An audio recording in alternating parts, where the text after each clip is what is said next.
Bien, vamos a ver el día de hoy el convertidor forward. Es un convertidor que cae otra vez dentro de la gama de los convertidores aislados, al igual que el convertidor de puente completo que vimos la vez pasada. Bien, entonces, el convertidor forward aquí se los presento. Pareciera que es casi igual que el de puente completo, pero no. Tiene dos grandes diferencias. La primera diferencia es que utilizamos un solo MOSFET de conmutación. Acuérdense que en los dibujos que estoy presentando se utiliza un BJT como símbolo, pero en la práctica estamos hablando de un MOSFET. Entonces, se utiliza un solo MOSFET como elemento de conmutación principal, primer gran diferencia. Y segunda diferencia es que tenemos una inductancia extra que va conectada al primario, que va a ser una inductancia de desmagnetización. Vamos a explicar un poco más adelante de qué se trata. Entonces, requiere un devanado auxiliar para desmagnetizar el transformador. Dentro de la parte de salida, después del secundario, tenemos nuestro rectificador de onda completa. Ajá. Aquí lo tenemos con dos diodos. Vamos a ver que este es un rectificador de onda completa. Nuestro filtro integrado por o conformado por el inductor L0, C0 y mi carga. Y todo esto energizado por una fuente de voltaje o un bus de CD. Perfecto.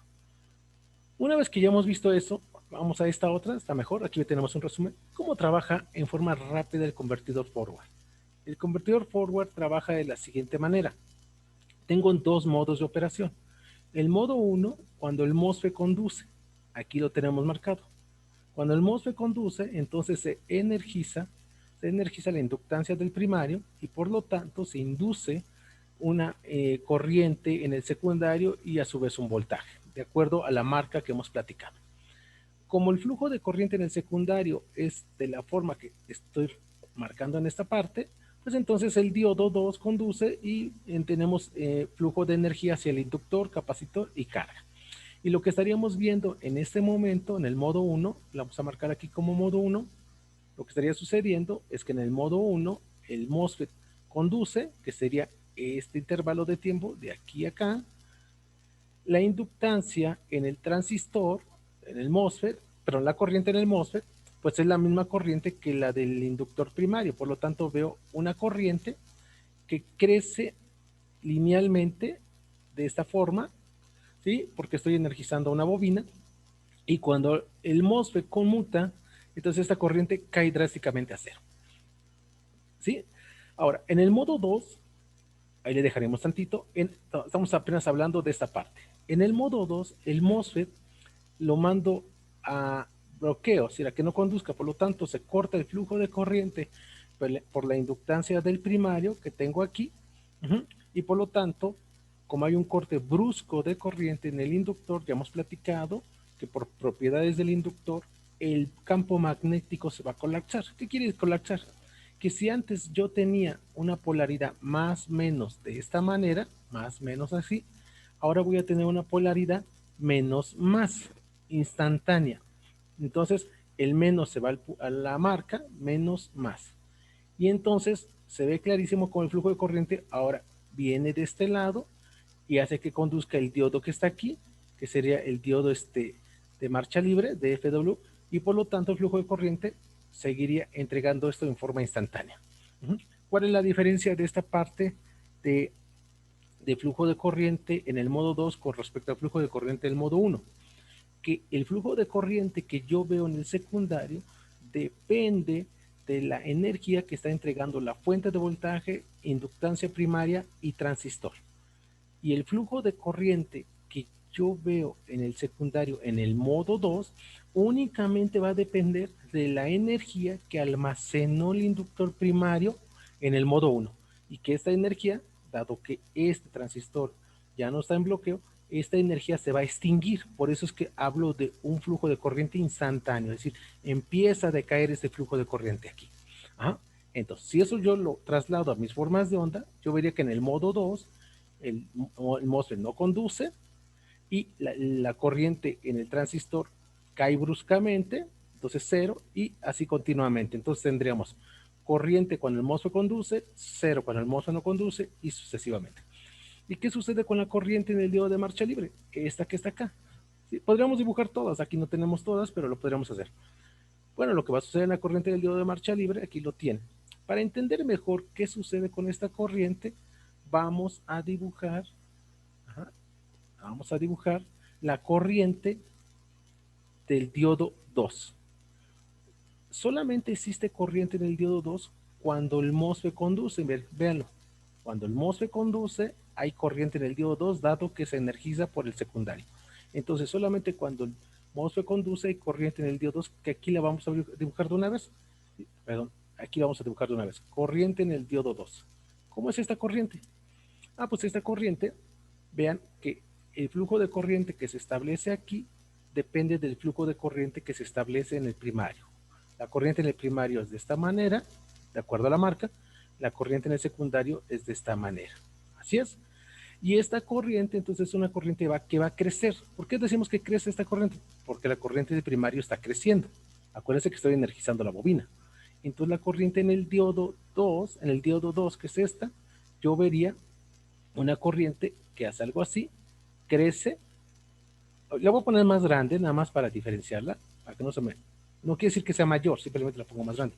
Crece y vuelve a caer a cero cuando el MOSFET deja de conducir. Cuando el MOSFET deja de conducir, modo 2, no hay flujo de corriente por diodo 2, vean, pero sí hay flujo de corriente por el diodo de marcha libre. Entonces la corriente en el diodo 2 vale 0 y otra vez vuelve a hacer esto y cae a 0. Vuelvo a insistir, muchachos, para que no se me confunda. Lo hice más grande nada más para que se esté diferenciando este gráfico de corriente con respecto a este. No quiere decir que sean mayores, ¿sí? Entonces, estrictamente hablando, lo voy a dibujar aquí. Yo vería una corriente así. Le voy a puntear. Así, esta es la corriente que yo vería en el diodo 2. Esta. Esta que estoy aquí punteando. Y entonces la corriente en el diodo 2 sería esta que estoy aquí marcando. Y la corriente en el diodo de marcha libre sería esta, la traza azul, que se da en el modo 2. Una vez que ya tengo los dos corrientes en el diodo 2 y en el diodo de marcha libre, ya puedo saber cómo es la corriente que circula por el inductor. La corriente en el inductor pues va a ser la corriente que entrega el diodo 2 para el modo 1 más la corriente que entrega el diodo de marcha libre para el modo 2. Por esa razón, aquí lo pueden ver, la corriente en el inductor L0 ¿a qué va a ser igual? Pues la corriente que entrega el diodo 2, aquí lo estamos marcando, es esta sería esta que está aquí, más la corriente que entrega el diodo de marcha libre, que sería esta que está aquí. Y así sucesivamente. Y aquí tenemos la conformación de nuestro flujo de corriente en el inductor. Una vez que nosotros ya sabemos cómo es la corriente en el inductor, ya podemos saber entonces cómo es la corriente en el capacitor y cómo es la corriente en el resistor. Esta está muy sencilla, porque la corriente a la carga resistiva equivalente es el área bajo la curva que resulte de esto, la línea roja punteada que aquí estoy remarcando, esta. Y la corriente del capacitor va a ser únicamente la señal alterna que queda. ¿Sí? Vamos a tomar otro color. La señal alterna que queda de la corriente de inductor pues sería la línea azul, pero sobre cero. Entonces yo vería algo así, así más o menos. Esta es la corriente que estaría circulando. Lo voy a poner por acá. Esta es mi corriente del capacitor C0. Y este es importante porque junto con el valor ESR de mi capacitor, yo puedo entonces estimar el voltaje de rizo pico a pico debido a la resistencia serie equivalente del capacitor, y de ahí se hacen unos cálculos que todavía no hemos visto, ¿sí? Porque cada convertidor tiene sus detalles y los cálculos son un poquito diferentes, pero hay reglas generales. Entonces, este sería el principio de operación de nuestro convertidor. Nuestro convertidor forward, y prácticamente tenemos todo, prácticamente, salvo un pequeño detalle. Hacemos el análisis matemático para el tiempo de encendido a partir de la expresión básica. Acuérdense esa expresión: el voltaje en un inductor es igual a la inductancia por la derivada del crecimiento de corriente con respecto al tiempo. De aquí desarrollamos y encontramos delta IL, es decir, el tiempo, es decir, el crecimiento de corriente en el inductor L0 para el tiempo de encendido, y lo mismo lo hacemos para el tiempo de apagado. Y ya con eso nosotros sabemos que el tiempo de encendido es igual al tiempo de apagado, y entonces podemos encontrar, después de un pequeño desarrollo matemático que aquí se les presenta, la ganancia de nuestro convertidor, y es una ganancia similar al convertidor de puente completo, ¿sí? Es muy similar. Entonces, dame tantito, por favor. Okay. Es la misma ganancia, la expresión del convertidor de puente completo. Fíjense bien que la ganancia depende de la relación de vueltas de mi secundario, ahí está, por el valor del ciclo de trabajo. Ojo, NS es el número de vueltas del secundario de esta parte y NP es el número de vueltas del primario de esta parte. ¿Sí? Hasta aquí tenemos todo, tenemos nuestro gráfico de transferencia ahora sí, donde el eje horizontal me indica el ciclo de trabajo y el eje vertical me indica la ganancia para diferentes valores de relaciones de transformación. Es un gráfico muy similar al puente completo.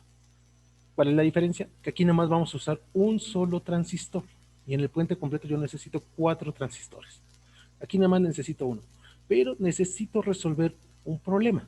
¿Cuál es el problema que necesito resolver? Tengo que desmagnetizar al primario de mi transformador.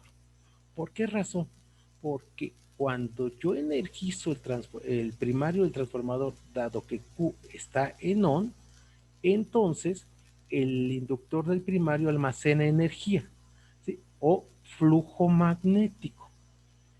Antes de que vuelva a activar nuevamente mi MOSFET para que atrape energía del inductor, yo necesito asegurar que el flujo magnético que atrapó un modo anterior, el primario, valga cero.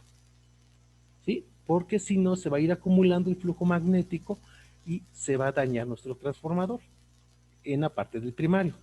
Entonces necesito asegurar que una vez que yo desactivé el MOSFET y antes de volverlo a activar,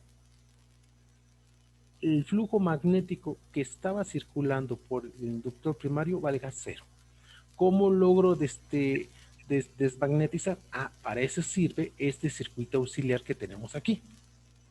¿Sí? Es un circuito de desmagnetización. Este circuito solamente va a trabajar cuando el MOSFET esté en bloqueo, esté en apagado. Entonces, cuando el MOSFET está en apagado, ahora sí, la energía que atrapó el inductor en un instante anterior o en un modo anterior se va a liberar. Acuérdense que esa energía se colapsa y entonces pasa a menos, pasa más acá, ajá, y entonces esta energía se va a poder liberar, fíjese bien,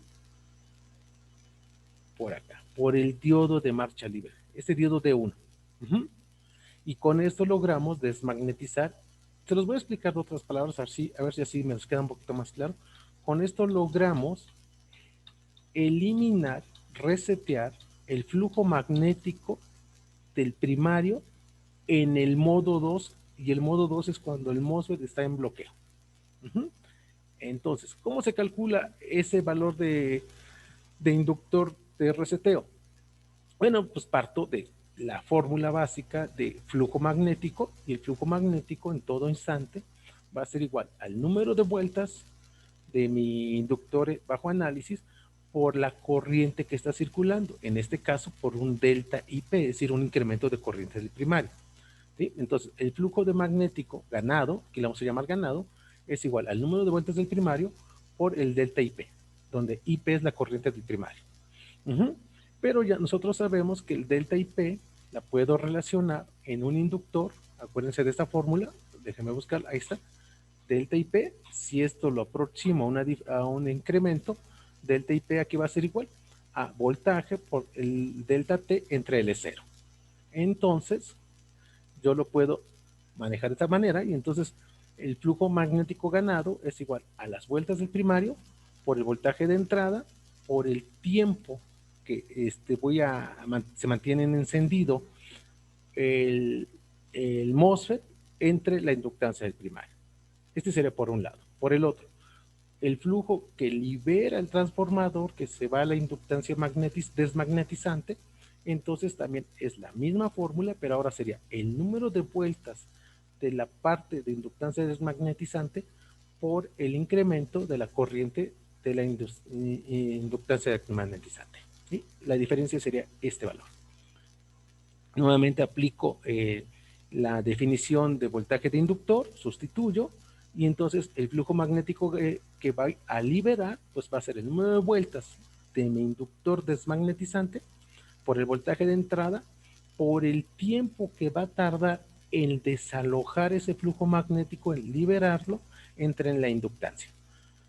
Como el flujo ganado teóricamente es igual al flujo que yo voy a liberar para una eficiencia del 100%, pues entonces puedo igualarlos y lo único que resta pues es un poquito de álgebra y vamos a llegar entonces a algo como esto último, que el tiempo en el que necesito resetear o el tiempo que le va a llevar a la inductancia magnetizante en desalojar, resetear el flujo magnético de la inductancia del primario va a ser igual a NR entre NP. Acuérdense, NR es el número de vueltas de la inductancia desmagnetizante, NP es el número de vueltas de la inductancia del primario, por el tiempo en el que permaneció en activo el MOSFET. Y de esta expresión, nosotros podemos calcular ya la relación de vueltas. Para que pueda funcionar este circuito, el tiempo de encendido más el periodo de desmagnetización debe ser menor al periodo de conmutación. ¿Sí? Es decir, lo que está indicando esta expresión es que yo tengo que asegurar que el tiempo que va a tardar en desalojar el flujo magnético, la inductancia desmagnetizante, siempre esté por debajo del periodo de conmutación, siempre. Y entonces aquí esta parte es una consideración que hacen aquí mis amigos del CENIDE, pero ustedes la pueden maniobrar. Aquí se considera que es bueno un 90% del periodo de conmutación, es decir, que esta suma de tiempo sea menor a un 90%. Y entonces ya llegan a esta expresión y ya con eso ya pueden calcular la inductancia desmagnetizante. Ese sería el principio de operación con el cual trabaja el convertidor forward. Voy a regresar, aquí está. Y entonces el resumen sería, yo activo el MOSFET, atrapa energía el inductor, déjeme aquí, atrapa energía el inductor de esta manera, ahora sí, de esta manera, cuando el MOSFET está activado, cuando el MOSFET está en on, ahí está, y entonces aquí induzco una corriente, hace que conduzca este diodo 2 y entonces esta corriente circula por el inductor y pues se va a la carga junto con el C0. En este momento todavía no trabaja el inductor desmagnetizante, LR. Cuando yo mando a conmutar el MOSFET, aquí está, vamos a cambiarle color, cuando lo mando a conmutar, entonces ahora esto se colapsa, ya hemos platicado de eso, por lo tanto el flujo magnético ahora es por acá en el secundario y entonces entra a trabajar el diodo de marcha libre y vuelvo a entregar corriente hacia la carga. La diferencia es que esta corriente está limitada en energía y esta se va a extinguir fácilmente. Y en ese momento trabaja la inductancia desmagnetizante, perdón. ¿Para qué? Para resetear el flujo magnético que atrapó este inductor cuando este transistor está en bloqueo. Y entonces, por la dirección del diodo, hacemos esto. ¿Sí? Y entonces hago esto y entonces toda la energía que atrapó este inductor en el Q igual a ON se libera en Q igual a OFF. Y entonces reseteamos y en el siguiente momento de activación otra vez vuelvo a atrapar energía en el inductor primario desde cero. Ese es el punto. Y eso me asegura una transferencia de energía hacia la carga. Ventajas de este convertidor, un solo MOSFET. No necesito 4 MOSFETs a comparación del puente completo. Con un solo MOSFET es más que suficiente. ¿Sí? Y tengo un convertidor aislado en el que yo puedo maniobrar un voltaje de entrada a un nuevo voltaje de salida que puede ser menor. Este voltaje de salida puede ser menor al voltaje de entrada o puede ser mayor al voltaje de entrada. Todo depende cuánto valga el ciclo de trabajo en particular y cuánto valga la relación de vueltas de secundario con respecto a las vueltas del primario. ¿Sí? Entonces depende cuánto valga esto. Yo sé que hay una ganancia que es igual a la relación NS-NP por el ciclo de trabajo.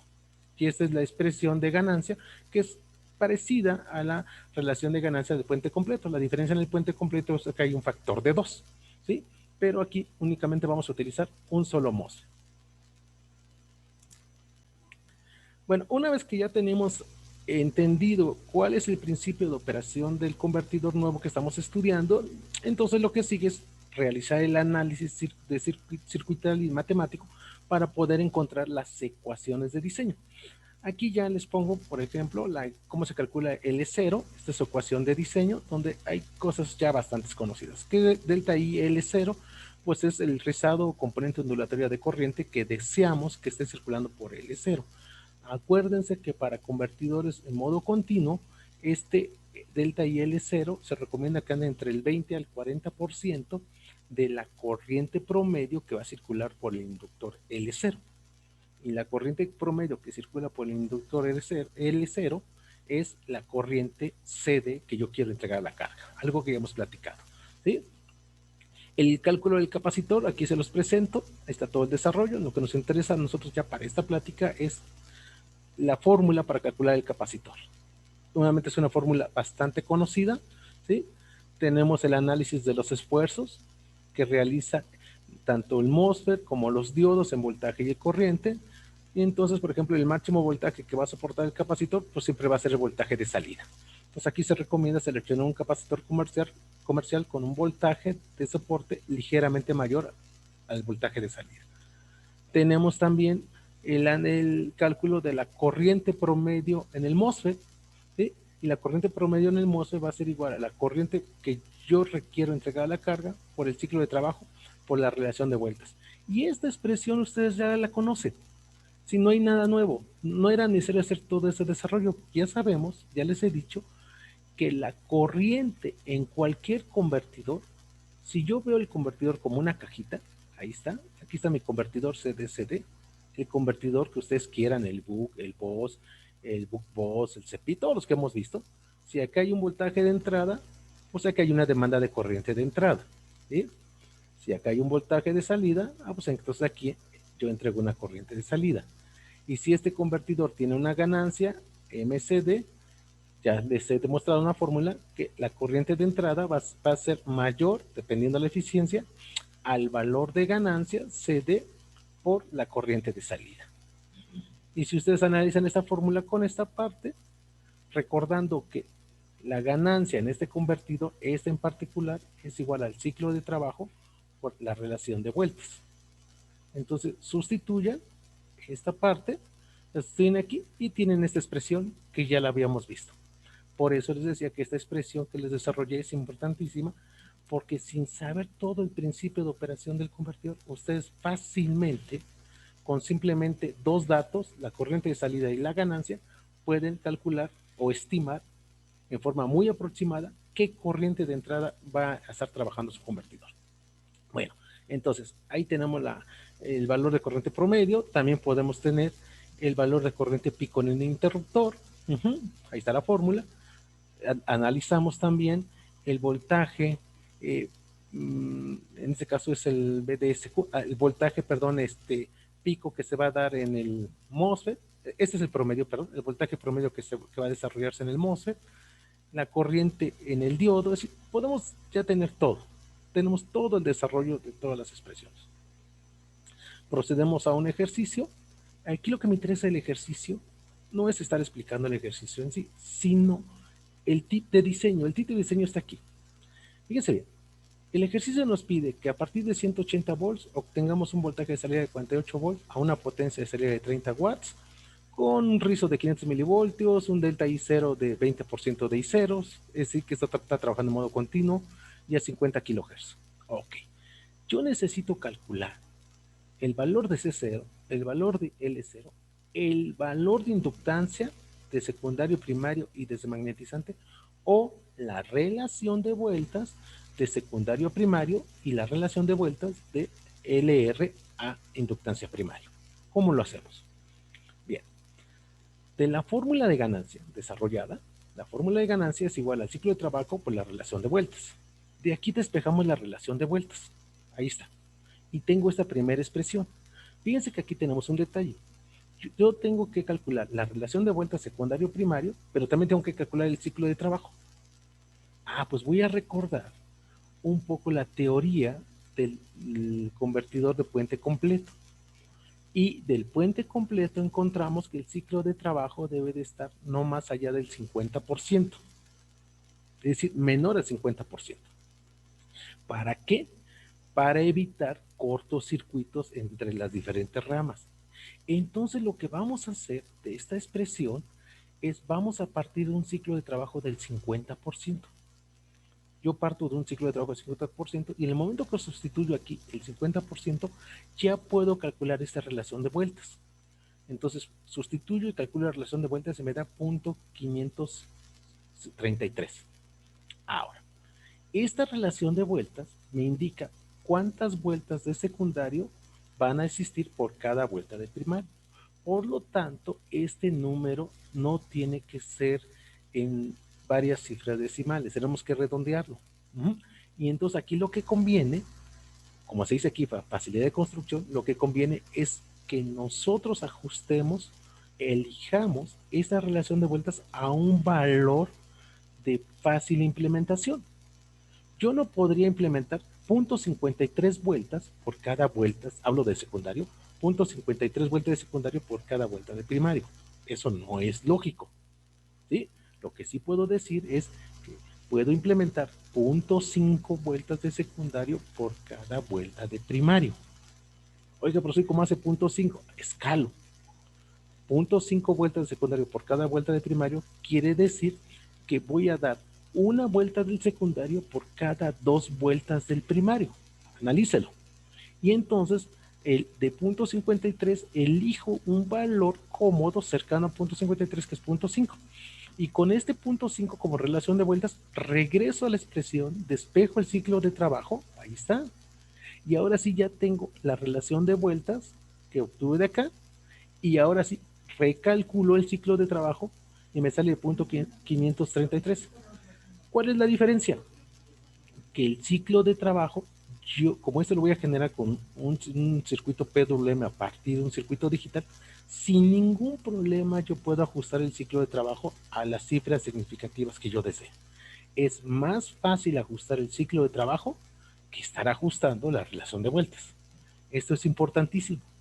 Entonces, la metodología de diseño es: propongo inicialmente un ciclo de trabajo del 50%, de acuerdo a la teoría del convertidor puente completo, calculo la relación de vueltas, selecciono una relación de vueltas lógicas y que se pueda construir, y recalculo el ciclo de trabajo para ahora sí ya tener mi ganancia total que me está pidiendo el sistema.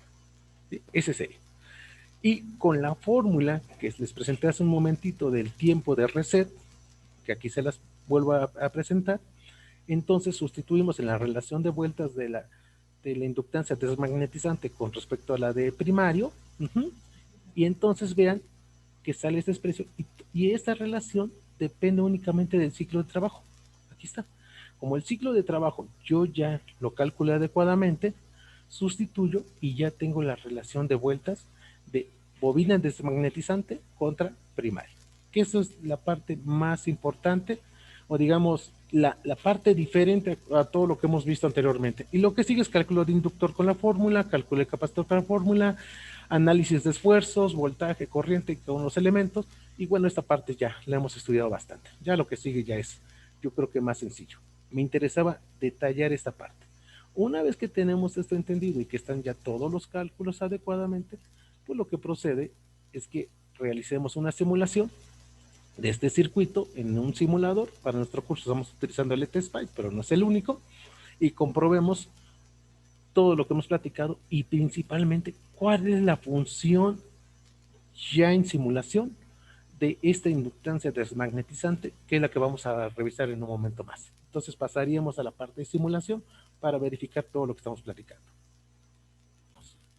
Bien, entonces vamos a proceder a la simulación del circuito final que vimos por acá. Ahí está mi circuito final. Y lo que voy a hacer en esta primera simulación, no voy a poner la inductancia magnetizante que tengo aquí, desmagnetizante, perdón.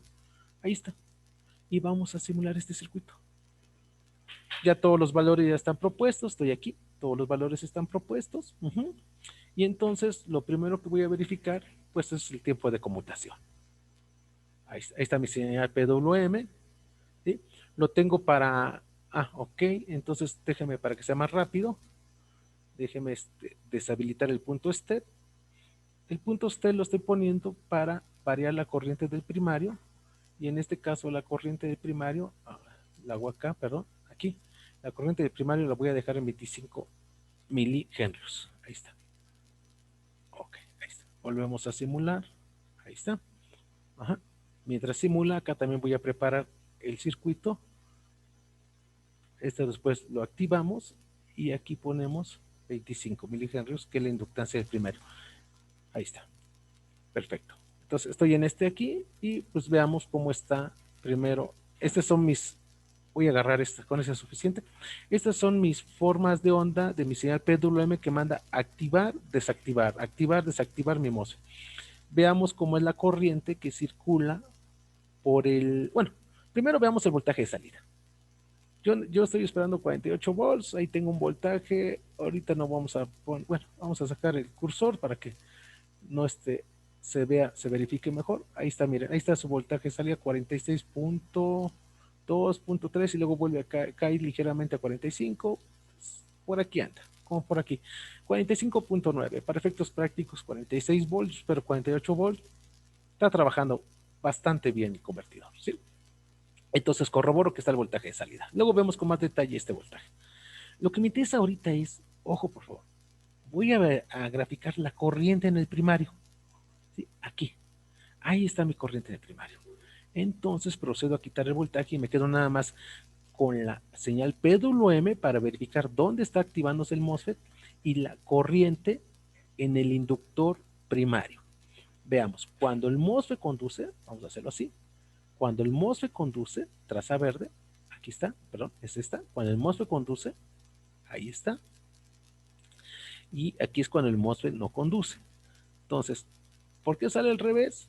Por la forma, ojo, por la forma en cómo se pinta la corriente, vean la flechita. Entonces, para evitar eso, ya les he dicho qué es lo que tenemos que hacer aquí. Nos damos esta parte y simplemente le ponemos negativo y ahora sí ya está. Esto es lo que yo vería. Cuando el MOSFET conduce, vean cómo la corriente en el primario va creciendo. Ahí va creciendo la corriente del primario. Cuando el MOSFET se bloquea, libera la energía que atrapó en el modo 1, que es esta, la libera, ¿sí? Y se vuelve negativa. ¿Dónde está mi cero? Aquí es muy importante ubicar mi cero. Acá está mi cero, muchachos. Déjenme remarcarlo, el cero, que yo sí lo veo, pero pienso que aquí está mi cero. Mi cero de corriente, este es cero de corriente, porque el cero de voltaje anda acá. Yo estoy en la corriente. Este es mi cero de corriente. Entonces, vean que la corriente se libera, y no necesariamente, ojo, cuando vuelvo a activar el MOSFET, otra vez, cuando vuelvo a activar el MOSFET, aquí vuelvo a activar el MOSFET, está muy fea mi raya, pero bueno, aquí es donde vuelvo a activar el MOSFET, lo voy a cortar por acá, aquí activo el MOSFET, está muy fea mi raya, pero ahí está. Vean cómo la corriente al momento que activo el MOSFET no vale cero. Este es el punto. La corriente con la que vuelvo a iniciar la activación del MOSFET, aquí muchachos, vean, no es cero, es diferente de cero. Ese es un problema porque aquí se ve clarísimo cuánto vale esta corriente. Algo así, cercano a 50 miliamperes. ¿Sí? Si yo tuviera el modelo del transformador donde considere el flujo magnético, vería que en el siguiente periodo esta corriente no se queda aquí, esta corriente vuelve a crecer más por acá y crece. Y en el siguiente, si ahora creció por acá, en el siguiente esta corriente ahora crece por acá y así, y esta se va a ir acumulando. Y eso lo que va a suceder en su convertidor es que en cada periodo de conmutación que pase, el MOSFET conduce más corriente y se va a dañar. ¿Sí? Acuérdense del último tema que vimos antes de salir de vacaciones, que fue el ZCS. ¿Cuál es la razón de los convertidores cuasi resonantes? De asegurar que el MOSFET lo mande a conmutar cuando se dé dos posibles situaciones, o cero voltaje o cero corriente. Entonces, cuando yo hago que el MOSFET conmute cuando hay cero corriente, reduzco drásticamente los esfuerzos presentes en el MOSFET. Entonces, si yo quiero mandar a conmutar este MOSFET para menor esfuerzo, yo necesito asegurar que esta corriente que viene aquí, esta que estoy dibujando, valga cero o muy cercano a cero cuando yo conmute. Para eso voy a usar el circuito de reset. Entonces, vamos ahora a, lo dejo ahí, ahora voy a simular el circuito de reset, ahí están sus valores, los vamos a simular. Ahora sí, vean, aclaro, aquí lo que tengo en el lado derecho, en la parte alta, es la corriente en el primario con respecto a la activación. Entonces acá voy a presentar lo mismo. Presento la activación del MOSFET, vamos a hacerlo algo parecido, todavía son muchos, ahí está, ¿cuánto estoy tomando? 1, 2, 3, entonces tomo algo así como 3 también, por ahí, para que sea más o menos igual. 1, 2, 3, 4, creo que tengo 1, 2, 3, sí. Vamos a tomar un poquito menos, y por ahí yo creo que ya se vería casi igual. Ahí está, para que se parezca. Ahí está. Y ahora, ojo, voy a graficar la corriente en el primero, la similar a esta, y veamos cómo es. ¿Sí? Entonces, acuérdense que por la forma en cómo se presenta, tendría que hacer esto. Ahí está. Verifiquen, por favor, la corriente. Explico. La traza verde azul, si la que estoy señalando, es la señal PWM y su corriente en el primario para el convertidor forward completo con su inductancia desmagnetizante. Y la traza verde roja que estoy ahorita señalando es la señal PWM con su corriente de primario, pero sin la inductancia magnetizante. Pueden verificar y voy a hacer un zoom en esta parte cuando yo mando a activar otra vez el MOSFET. Aquí miren, hago el zoom, voy a hacerlo aquí, de aquí a acá, ahí. Y aquí voy a hacer el zoom parecido. De aquí a acá, cuando mando a activar el MOSFET. Ahí está. Aquí activo el MOSFET, estoy hablando de la inductancia magnetizante, activo el MOSFET, la corriente crece, desactivo el MOSFET y vean cómo la corriente, el flujo magnético empieza a decaer. Acuérdense que mi cero está aquí. Voy a remarcarlo para que lo vean todos. Esta es la parte importante. Este es mi cero. ¿Sí? También voy a marcar el cero de acá. Este es mi cero. Ahí está. Ahora sí. Bien. Vean, cuando yo mando a desactivar el MOSFET, el flujo magnético de mi inductancia primaria, debido a la inductancia magnetizante, vean cómo decae rápidamente. Ahí está. Decae, se mantiene para efectos prácticos casi en cero, de tal manera que cuando vuelvo a conmutar el MOSFET, otra vez aquí cuando vuelvo a conmutarlo, déjeme, ahí está. Aquí, cuando vuelvo a conmutar el MOSFET, en esta parte, vean cómo es la corriente. Prácticamente cero. ¿Qué sucede sin inductancia desmagnetizante? Ven, con activación de MOSFET, mando a desactivar el MOSFET aquí mando a desactivar el MOSFET, el flujo magnético cae, sí, también, pero ojo, tarda mucho tiempo en extinguirse, de tal manera que cuando vuelvo a activar el MOSFET, vean lo que sucede. Yo activo el MOSFET con una corriente diferente de cero. Ahorita pueden decir, oiga, profesor, pero son 50 miliamperes. Sí, porque este es un ejemplo nada más para, no me acuerdo qué potencia, pero lo podemos calcular. Veamos qué potencia estamos pidiendo. Regresemos. Bueno, podemos verlo aquí, en los datos del problema, con una calculadora rápida. Miren, son 48 volts de salida para una potencia de 30 watts de salida. Entonces ustedes pueden calcular la corriente que estamos exigiendo en la carga, ¿sí? Y la corriente, pues acuérdense, potencia igual a voltaje por corriente. Entonces corriente va a ser igual la potencia, 30, entre el voltaje de salida deseado, y me da una corriente de 0.6 amperes. Es decir, la corriente que está circulando por aquí es de 600 y tantos miliamperes. Es una corriente muy pequeña. Imagínense que este convertidor lo van a diseñar para una corriente de carga de 1 amper, 2 amper, 3 amper. En esa misma proporción, esta corriente también va a crecer y por lo tanto, este valor de 50 miliamperes va a crecer y va a llegar a ser hasta de 1 o 2 amperes. Todo depende. No me gustaría decir un valor, ya lo dije, pero bueno, un valor porque todo va a depender de qué valor de corriente yo exijo mi carga. Lo que sí les puedo decir es que va directamente ligado. Más corriente en la carga, más valor de corriente al momento de conmutar el MOSFET. Aquí lo importante es que vean el efecto de la inductancia desmagnetizante. La inductancia desmagnetizante bien calculada nos permite asegurar que cuando yo vuelva a conmutar el MOSFET nuevamente, la corriente que circula por la inductancia del primario es lo más cercana a cero. Aquí se ve clarísimo, lo más cercano a cero. Y esto todavía lo pueden ir mejorando, maniobrando los tiempos de encendido y haciendo ajustes con esta inductancia. ¿Qué voltaje entrega este MOSFET, este convertidor con inductancia magnetizante? Pues vamos a verlo. Déjeme borrar todo, ¿sí? Y veamos ahora sí qué valor de voltaje entregamos. Ahí está. Este es mi voltaje, quitamos el zoom, pegamos el zoom, y este es mi voltaje. Ahí está. También quitamos el zoom aquí, perdón. Ahí está. Ahora sí, ahí tienen. Este es el voltaje de salida del convertidor forward con su inductancia desmagnetizante. Es un voltaje de cercano a 45.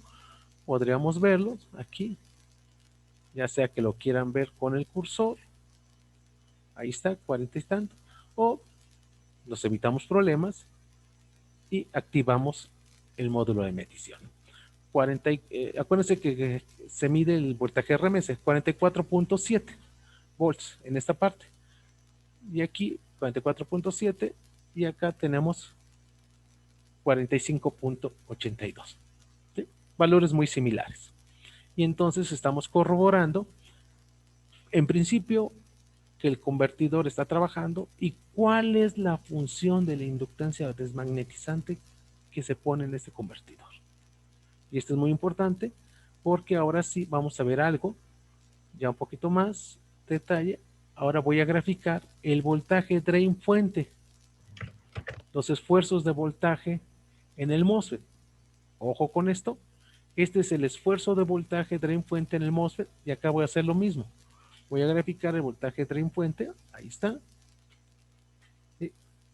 Y ahí están los esfuerzos de voltaje, vamos a hacerlo similar, unos creo que agregar 3, ahí está. Ahí están los esfuerzos de voltaje que soporta el MOSFET. Son dos cosas que tienen que analizar, el valor pico máximo alcanzado y el intervalo de tiempo, el valor promedio. ¿Sí? Y entonces vean, las formas de onda son diferentes, que eso es lo de menos, sino el valor pico, aquí anda en un valor pico cercano, aquí sí me conviene usar la herramienta de, déjame ver, ¿dónde? Aquí está, de repente se pierde, ahí está. El valor pico alcanzado es 589. Si acá lo hacemos también, lo voy a poner aquí abajito, déjame encontrarla, aquí está. El valor pico alcanzado, ahí está, 607. Este valor es importante porque con ese valor ustedes es el dato que van a buscar en la hoja de datos del fabricante para seleccionar su MOSFET y tener un MOSFET que soporte un voltaje pico máximo por arriba, en este caso de 589 volts. Se normalizan generalmente 600, hay uno de 900, luego de ahí se brincan a 1200. Entonces aquí necesitaríamos un MOSFET que soportara un voltaje de ruptura inverso de por lo menos 600 volts.